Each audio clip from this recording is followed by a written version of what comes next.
Hey y'all, happy Friday. We made it through another week. I will mention on here, because I know sometimes there are people who watch on here but don't see on Facebook. Usually on Saturdays and Sundays we have live daily devos, and those are at 8:30 on the Facebook page. There's a Facebook group, Daily Devos with Nancy Joe, and that is where this really all started. And then we branched out into YouTube channel last year. So if you would like to join us on Saturday and Sunday for those live videos, they are on Facebook, and the group is Daily Devos with Nancy Joe. So putting that out there because it's Friday. All right, back to where we were yesterday and moving on, finishing out this week with the blessed one. Blessed is the one who does not stand submissive and inactive in the path where sinners walk. Now, really want to look at today, what does that mean? What is the path? What is the path where sinners walk? What is the way of sinners? In the way of sinners. All definitions from the concordance here, the Strong's concordance is what I've used here.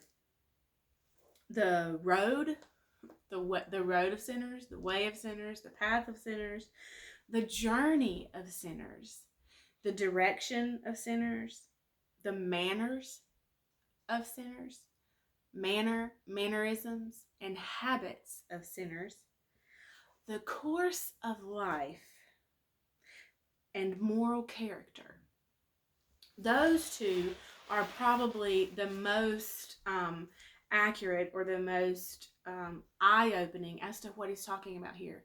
Blessed is the one who does not stand submissive and inactive in the course of life of sinners, where they live their moral character. And this is not judgmental. This is not separating out one group of people. But we have to realize that there is yes and no. Those are answers. There is good and evil. There is right and wrong. There is redemption. There is sin. There is good and there is evil.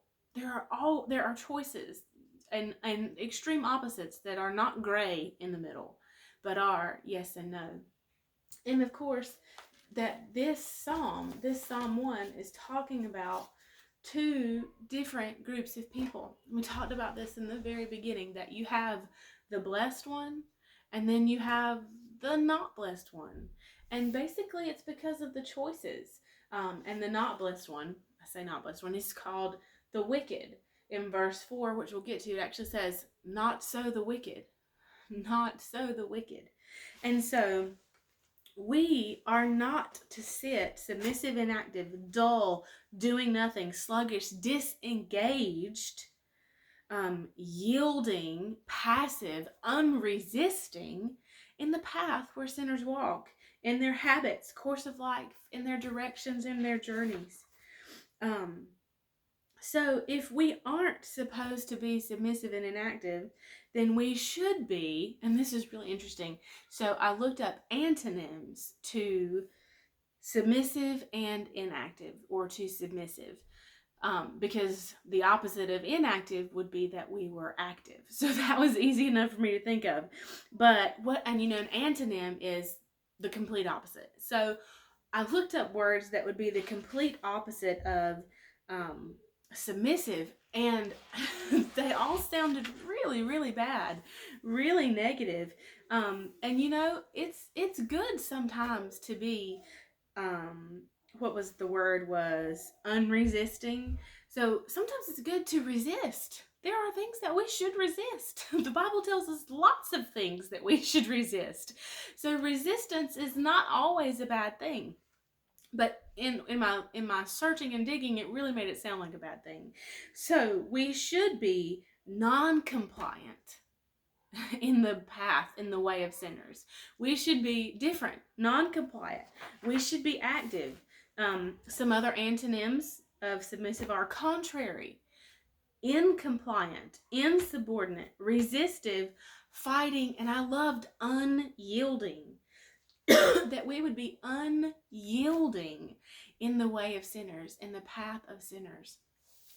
Our love for those who do not know Jesus is not that we condone the path they have chosen or their way of life, but that we love them enough to advocate, to shine, to rub off on them, to stand firm and resist that which is in opposition to godliness, righteousness, and His way of doing and being right. We should always be an advocate for a life in love with Jesus. As a believer, there is a mandate on your life to lead. And in order to lead, we cannot be submissive and inactive around people who do not know Jesus. And that's all I have. And I will see y'all tomorrow. Bye.